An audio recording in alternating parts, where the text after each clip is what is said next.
Hello and welcome everyone. Joining me now, Professor Robert Sbrinborg. Robert is a research fellow of the Italian Institute of International Affairs and adjunct professor, Simon Fraser University.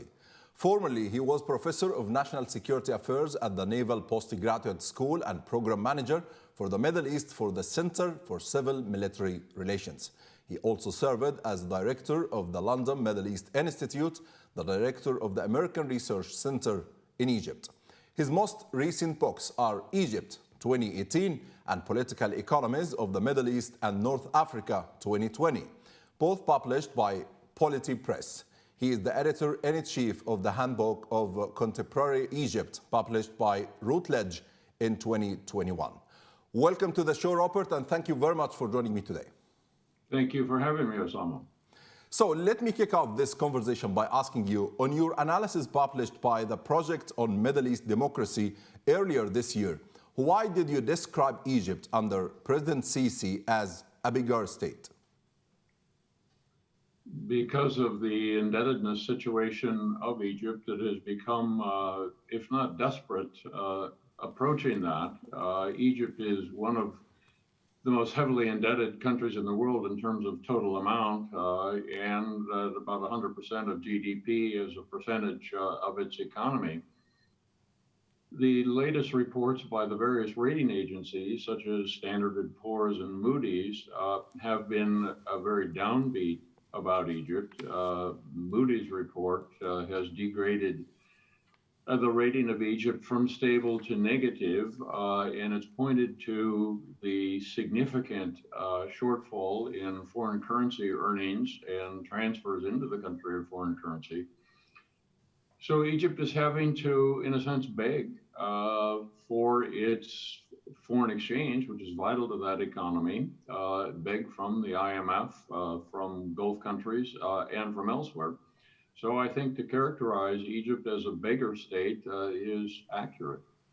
But you know, President Sisi raised the slogan entitled The New Republic and described himself as a brave president who took harsh economic measures that all previous Egyptian presidents escaped, such as cutting subsidies, increasing taxes, and confronting the people with the state's financial challenges.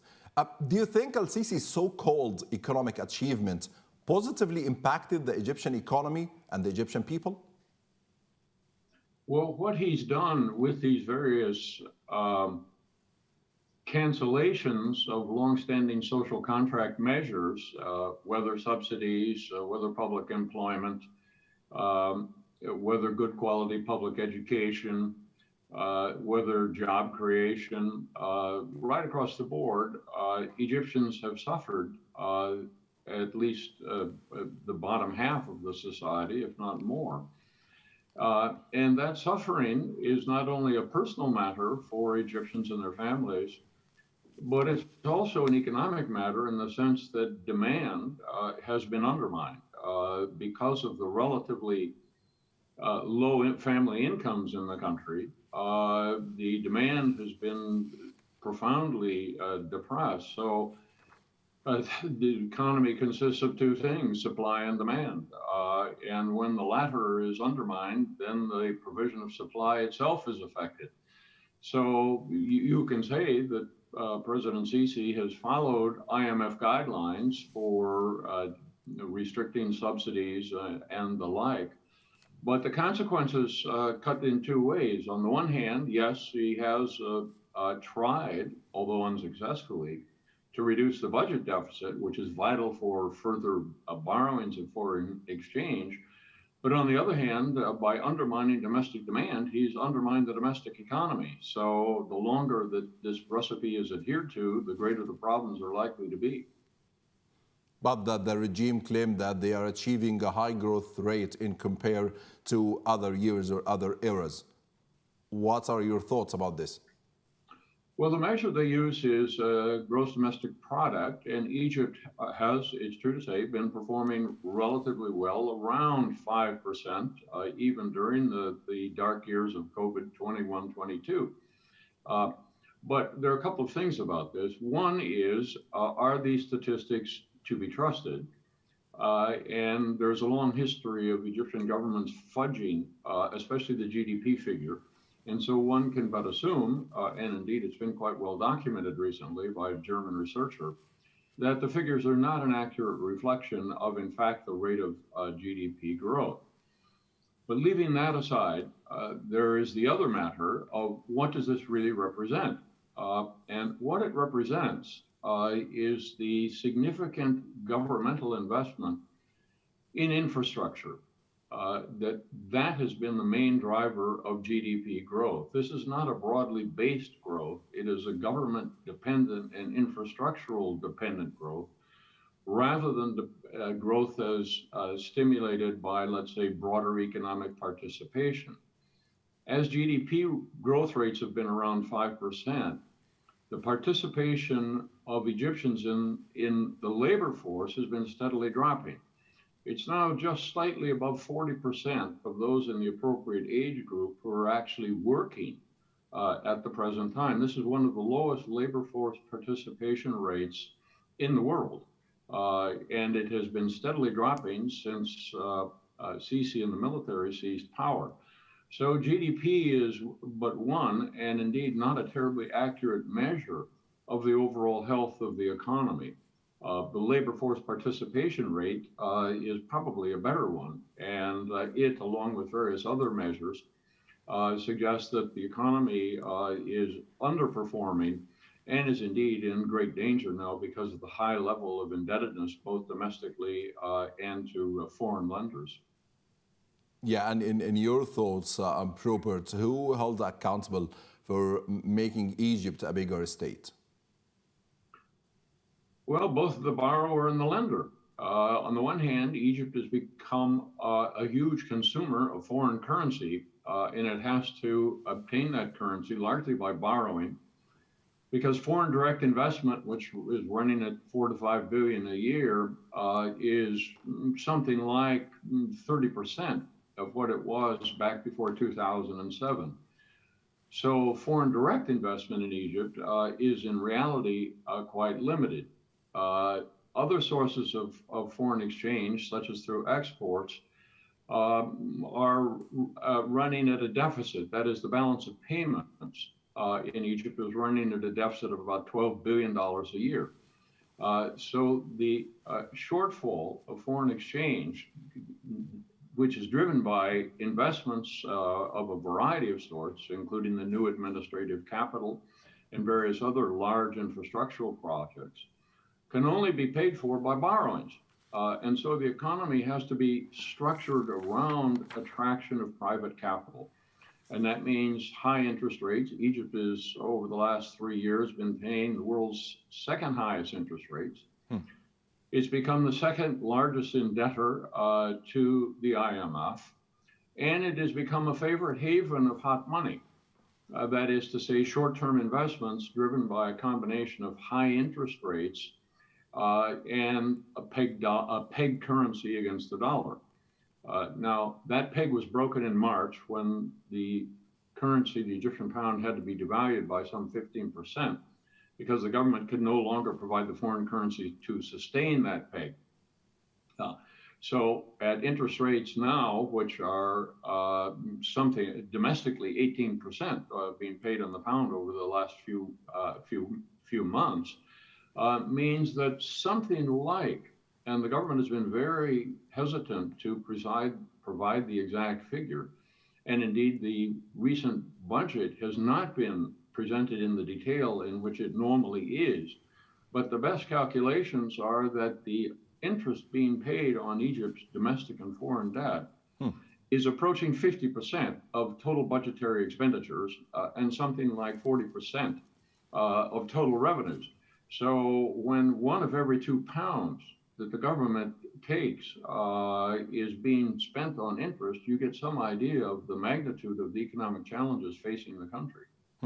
But President Sisi claimed that he's creating a new republic, and this cost the country billions of dollars, and he's trying to solve the faults of other presidents before him, and he received Egypt as a poor country without education, without infrastructure, without anything. Well, this is a misrepresentation. In fact, significant growth was achieved in Egypt intermittently during the Nasser, Sadat, and Mubarak eras. And the great achievements of the Nasser era, for example, were a significant increase in public education and public health services.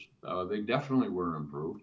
And what is notable about the present government is the decline in public education and public health services, precisely the two areas upon which Egyptian citizens are most dependent for their improvement of their welfare and their capacity to perform as citizens as a whole, and particularly as workers, has been seriously undermined by deterioration of quality of both health and education in the country. And all measures, international, provided by the UN, World Bank, and so on, show that Egypt's now primary public educational system is performing at something like the 134th out of 137 countries measured. It's about as bad as it can get. So that's a very significant deterioration in the overall quality of human resource development in Egypt. And it's been very characteristic of the Sisi regime in particular, rather less so even of the Mubarak regime before it. As for broader economic growth, again, going back to labor force participation rate, never has it been as low as it is now. There are more Egyptians, 60% approximately of the Egyptian potential labor force is not working. And never before has it been anything close to that. Only once in Egypt's modern history was its indebtedness anything close to what it is now, and that was in the Mubarak period with the collapse of oil prices in the 1980s.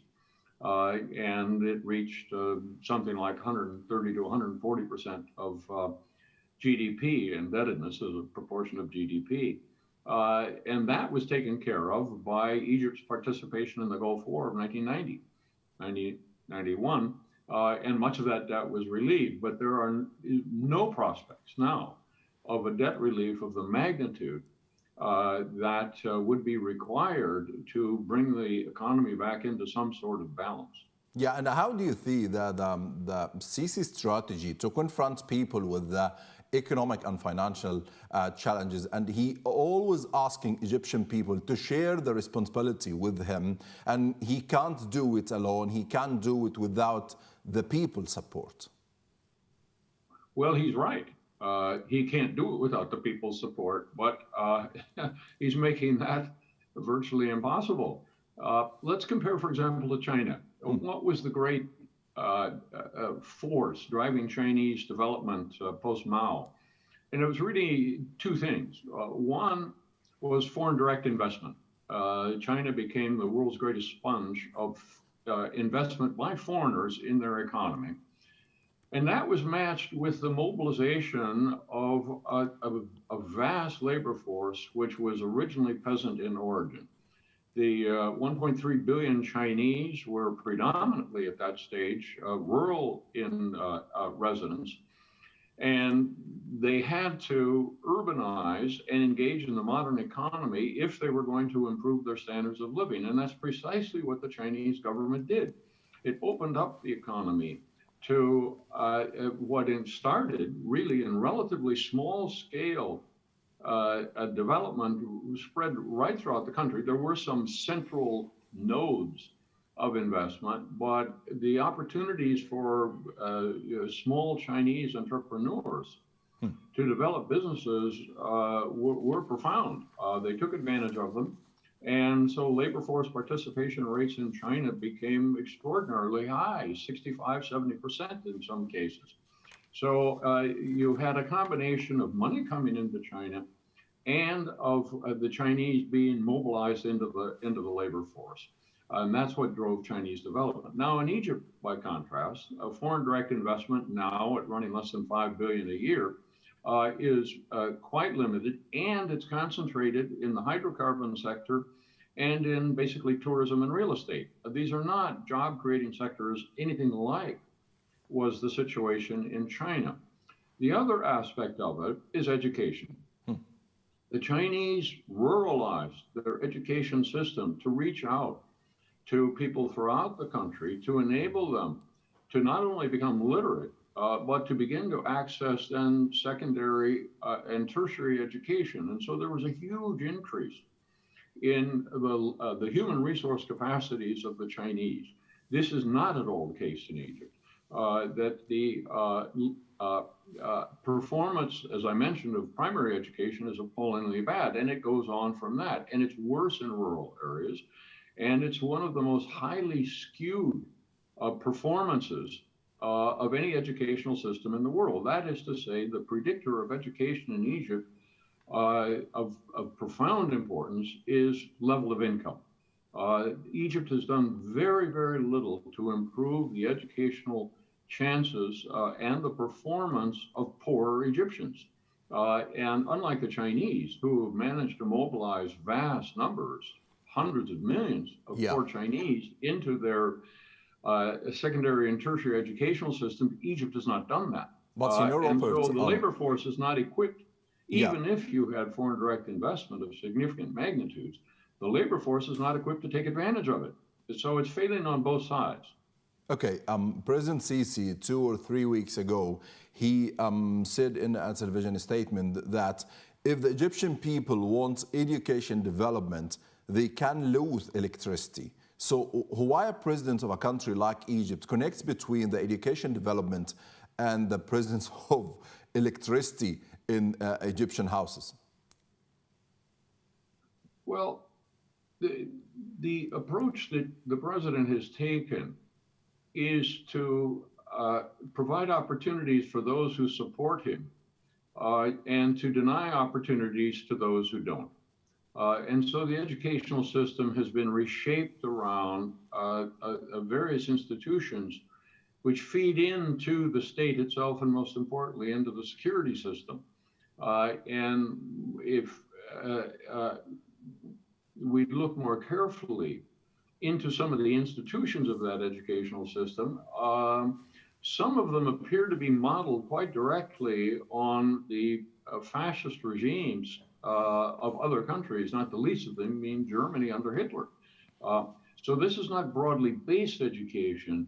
This is the idea of an elitist education to recruit supporters of the state to be used in pursuing the state's and the rulers of that state's agendas, as opposed to a broad-based development, such as I say, as one had in China. Yeah, and back to the foreign debts and the foreign support from Egyptian regime. Last week, I hosted the senior researcher at Carnegie Institution, Professor Yazid Saig, who predicted that as long as the Gulf countries continue to support Sisi regime financially, it could survive for a period to come. And we all saw what happened a few days ago. The Saudi Crown Prince Mohammed bin Salman visited Egypt and signed economic agreements with Sisi worth $7 billion. So what do you think, Robert? To what extent can the Egyptian economy survive with the help of these Gulf funds? Well, I think the economy and the polity will survive. I'm not suggesting that either is going to collapse overnight. It's a question of what level. The magnitude of need is really quite profound. We're talking of an economy that has a GDP of something like $350 billion a year. Yes, agreements have been signed by the Gulf states, increasingly in the form of investments and purchases of state assets in Egypt. So Mohammed bin Zayed, for example, did renew a deposit by the Emirati government in Egypt's central bank, but at the same time, further provision of capital took the form of purchasing government shares in the amount of about 25% of the total shares issued of CIB, the biggest bank in Egypt, of Abu Ir Fertilizer, one of the most profitable companies in the country, and of this Fowry, a new electronic financial institution. So like the Emiratis, the other Gulf rulers are deciding that they are going to pick up some assets relatively cheaply, and that they are not going to just give Sisi a free rein by putting money in the central bank that he can do what he likes with. They are going to be in the driver's seat deciding where the money goes, and indeed are going to benefit from it. So there is going to be a price to pay for Egypt of its dependence on the Gulf. It's not going to be sort of an open blank check as it was back in 2013 when Saudi Arabia and the United Arab Emirates in particular wanted Sisi to come to power and consolidate his rule. Now there are some differences between them. There's a certain amount of distrust. And so they are being more restrictive in what they're doing. And we must finally add that it was a condition of a new IMF loan that Sisi obtained funds from the Gulf countries. And so they understood that. And so they have provided some money because it's in their interest for the IMF to provide what will only be something like 2 to 3 billion, not very much money. But if the IMF were not to do it, then it would threaten economic collapse. And this would be politically and economically bad for the Gulf states. So to some extent, they're also being held to account by virtue of the very parlous state of the Egyptian economy. They don't want Sisi to collapse entirely, but they don't want him to be independent either. And so they're walking a fine line, economically and politically. Yeah, and talking about collapsing the economic or the political regime in Egypt, you warned before, Robert, that Egypt is facing the danger of economic collapse in Lebanon. So does this mean that Egypt is vulnerable to bankruptcy soon? Well, of that magnitude, probably not, but not for economic reasons. Egypt is too big to fail. Too many people have an interest in salvaging Egypt, whereas not enough had an interest in salvaging Lebanon. And Lebanon was too small to succeed, if you will, and Egypt is too big to fail. But the fundamental economic management strategy of the Sisi regime is very similar to that of Lebanon's. And what it has been is a profound dependence on borrowings, and especially foreign borrowings. And to make that possible, Egypt has had to pay what amounts to the world's highest or second highest interest rates. And that in turn also required them to try to hold inflation down, partly and indeed mainly by pegging the Egyptian pound to the American dollar. And over time, what this did was suck capital out of the private sector and out of the hands of individuals and into the hands of government. Virtually all the in the case of Lebanon, about 80% of bank assets were being loaned to the government.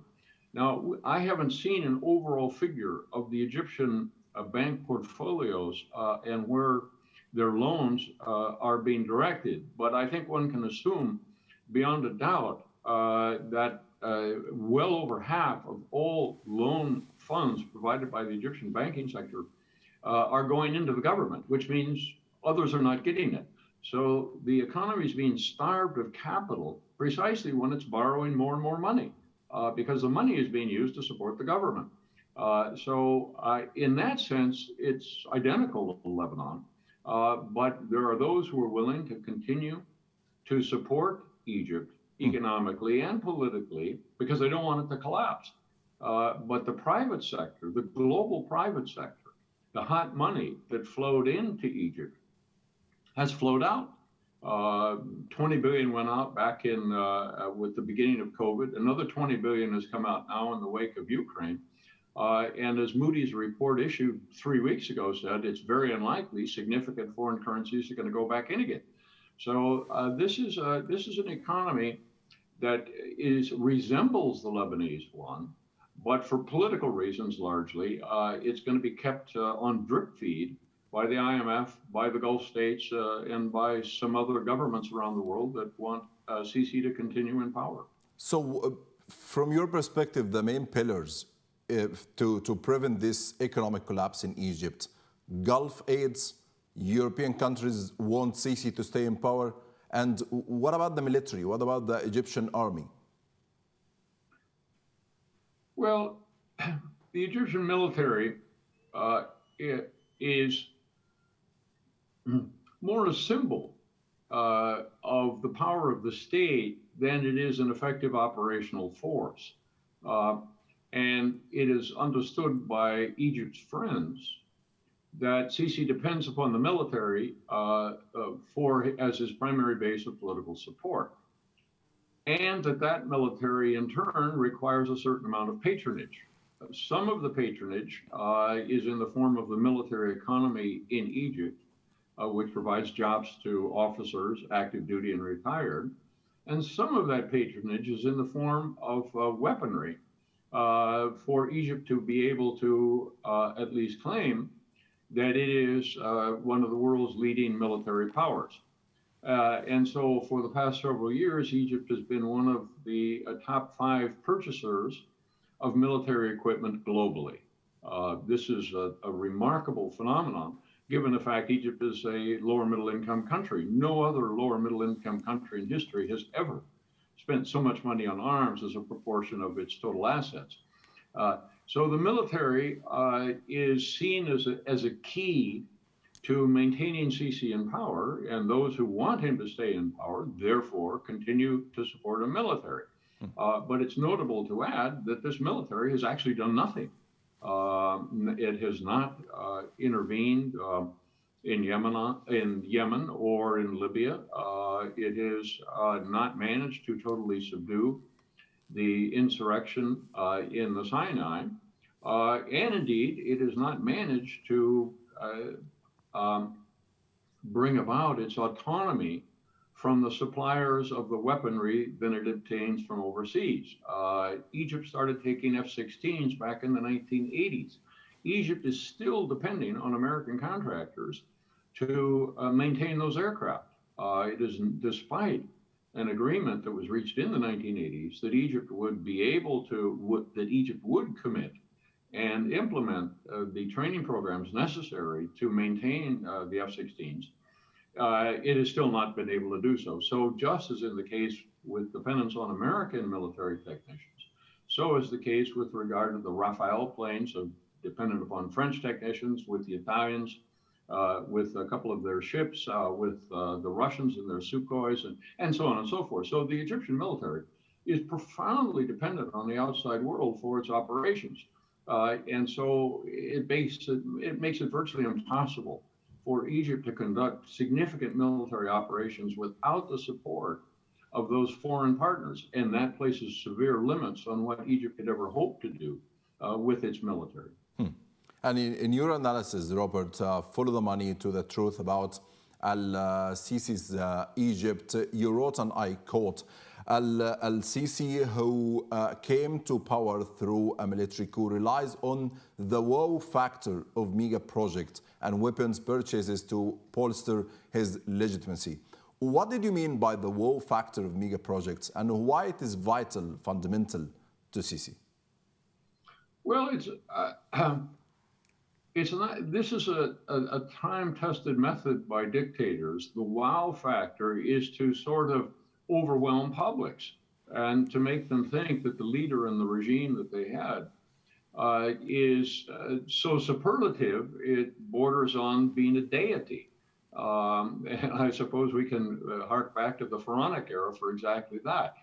So the wow factor is to sort of dehumanize the country, to say, well, you're merely a human in the face of a regime that's superhuman, that it has all these big projects, it has all these weapons, it has all this fine presentation of itself.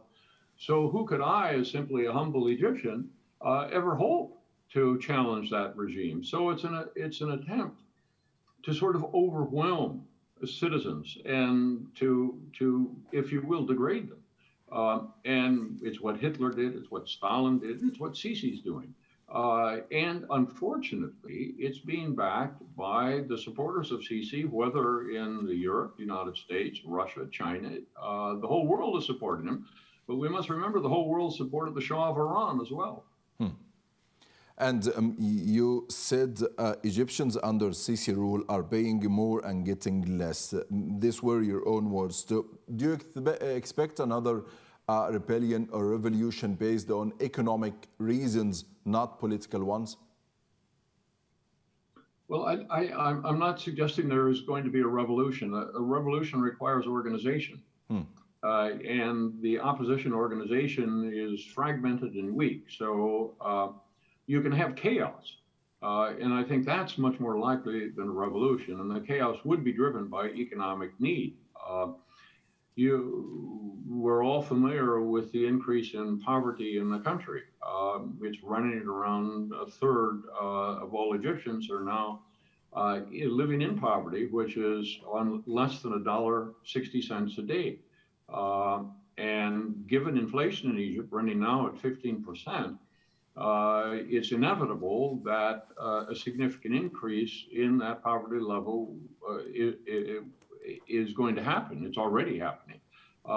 Now, this is coupled with the decline of public services. It's not just that incomes are down, it's that the public services, whether health or education, public transportation, provision of water, all the basic inputs into life for Egyptians are becoming more expensive and more difficult to access. So the pressure on Egyptians is huge. And little by little, there will be manifestations of discontent popping up, I suppose, in villages, different parts of Cairo, Alex, and elsewhere. Does that amount to a revolution? No, it amounts to a discontent of people who will voice their protests in various ways. And at some stage, it's not inconceivable that what would happen in one of these places would begin to stimulate reactions elsewhere. So if that's a revolution, yes, it's possible, but I think it's more chaos and outbreak of violence. Then the question is, what does the regime do? And it's in that response that everything would lie. How would it deal with widespread protests of a popular sort just in an upsurge in different parts of the country? And that would determine the fate of the Sisi regime. So do you think it's unlikely to have another Arab Spring wave in Egypt? No, I don't think there's another Arab Spring in Egypt's future. The Arab Spring, not only in Egypt but elsewhere, was essentially a middle-class movement. And it was a peaceful protest. And the regimes in power at the time in the various countries, especially let's stick with Egypt with this, was not a fascist regime. The Mubarak regime had already opened up a considerable amount, both economically and politically, and provided space for political opposition and political organization. The Sisi regime reversed that. There is no space. There is no buffer between the Sisi regime and what might happen in the street. And so the confrontation would be much more profound and inevitably much more violent than it was in 2011. During the last 8 years, Robert, Sisi built strong ties with Gulf countries, did many arms deals with European countries, reconciliation with Turkey and Qatar, and maintained his strong alliance with Israel. So although the declining economic situation, do you think Sisi has the stability he needs to stay in office? Not necessarily. I mean, it's clear to everyone, whether in Egypt or outside, that the country is facing an economic crisis, and that its capacity to deal with that economic crisis is limited. And so the responses we've seen in the last few weeks are reflective of Sisi's lack of, quote, of imagination. So the economic reforms that were announced a couple of weeks ago in the form of privatization of something like 100 more than 100 sectors of the Egyptian economy, a list of 79 sectors that are to be entirely abandoned by the government, some 30 in which the government would prevail, and some 40 sectors in which there would be a mixture of government and private involvement. All of this is a nonsense. Where did this list come from? What economic strategy is behind this list? No such explanation. There are no economists now in Egypt of note who are providing alternative models and plans, strategies for how to deal with the crisis. The economists who are working for the government are all, in fact, financial people. Now, they're not economists in the broader sense. And their job is to try to get foreign exchange. And so the idea then of privatization is simply to sell off whatever you can to get some foreign exchange. This is not an economic strategy, and the world knows it, Yeah. as the rating agencies and so on. So this approach is exactly what was done in Lebanon back in 2018. It's a carbon copy of the same thing at the political level. The announcement of a national dialogue, which is in the process of being formed as we speak here, is, if compared to the national dialogues conducted in Egypt, in Jordan, in various other Arab countries, Tunisia, Morocco, back in the 1980s when there was pressure because of the downturn of oil prices, this is the most pathetic national dialogue that I have ever seen. And the other ones led nowhere. Because they were charades, but at least there was some opening to the opposition to speak freely, to express themselves, to complain, and so on. That's not on offer here in the national dialogue that's being put forward. So the point of these two examples of the quote economic reforms and of the quote political dialogue is for Sisi to show that he's responding to these pressures. But these responses are simply inadequate and seen to be such. And so Sisi's ability to deal with the crisis at hand is being questioned. And there are undoubtedly people within the regime itself who think that this man is not capable of leading Egypt out of the morass in which it is currently found. And so if things get worse, then the question becomes, what might the reactions be by those who are in a position to remove him from the inside actually be? So this has got to be something that's concerning Sisi. And he's going to have to spend more and more time on coup-proofing and ensuring that his intelligence agents are keeping up to speed on protecting him. And this will make it yet more difficult for him to actually guide Egypt to do you a think, better Robert, place. this is an important one. Do you think there is someone or some people from inside the regime, from inside the military, they want to eliminate Sisi from the office? Look, I have no access to classified information.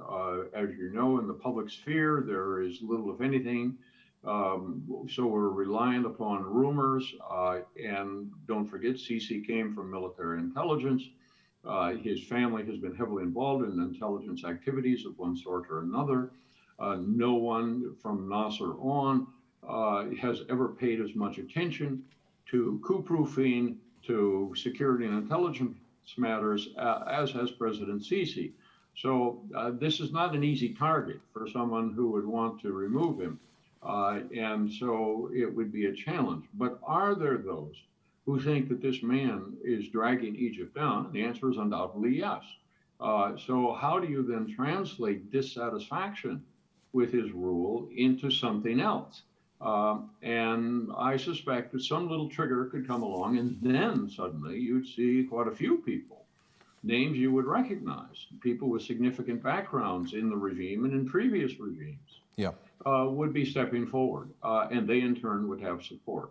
So it's not at all inconceivable that he could be removed, but I would not want to bet my family jewels on that. Okay, but you were talking previously about the economic strategies, and the Egyptian Minister of Finance, Mohammed Maid, said before that the state will keep borrowing to repay the external debts interest. How do you see this economic policy? I'm not sure if you consider this as a strategy or as a joke, actually, but based on external borrowing, we will keep borrowing to repay our debts. Well, you may recall that Fuad Salame, who was the central banker of the year back in, I believe it was 1994 in Lebanon, and who's now been indicted for various charges of embezzlement and so on, and who's possibly the most unpopular man in Lebanon. He said the same thing. It was, well, there's no worry about borrowing. As long as people are willing to lend money to us, we just keep happily borrowing. And interest rates under Salame's tenure, and he's still head of the Lebanese Central Bank, at one stage reached 27%.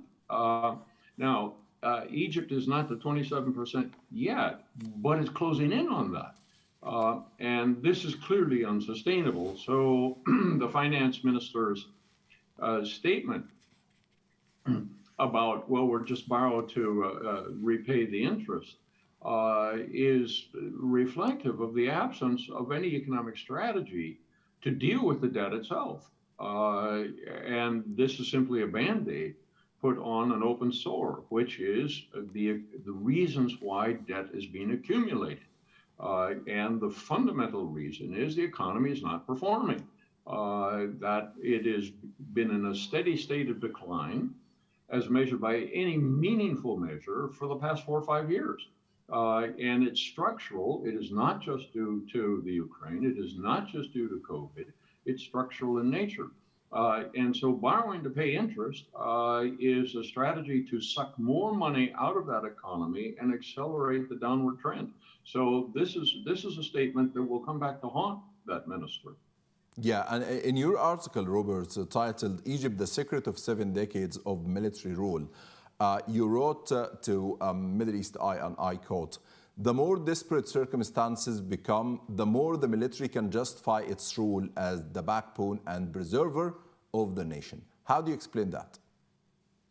Well, this is, again, one of the characteristics of this type of regime, that basically what it's saying is chaos or us. Either you put up with our authoritarianism and repression and control, or you're going to have, it used to be called the Lebanization, and now you could call it the Libanization, or the Yemenization, or the Syrianization of our country. And so it's sort of like the gun to the head of the population to say either you put up with the military running everything, or the whole country is going to collapse. Now, this logic, of course, ignores the fact that the principal reason why the Egyptian economy has underperformed its capacities for the past 70 years is that the military has been running it. The military is the cause of the problem. It's not the solution of the problem. All of these military regimes, not just in Egypt, but in the other countries where they've been tried, where those militaries have run economies, such as Pakistan, for example, such as Brazil under the turn, such as Argentina, all of these military economies have been run into the ground. And so the threat that without us there's chaos may be true, but it's only true in the short term, because under the military, you're guaranteed over the long term to have underperformance economically, and in the case of Egypt, a population growth rate that is placing ever greater pressure on all aspects of the country, whether the economy, the environment, Egypt's place in the world. And so it's a hollow threat, is in my mind, that if you have to have stability at the price of the well-being of your existence and of your freedom, then maybe stability is not such a great thing.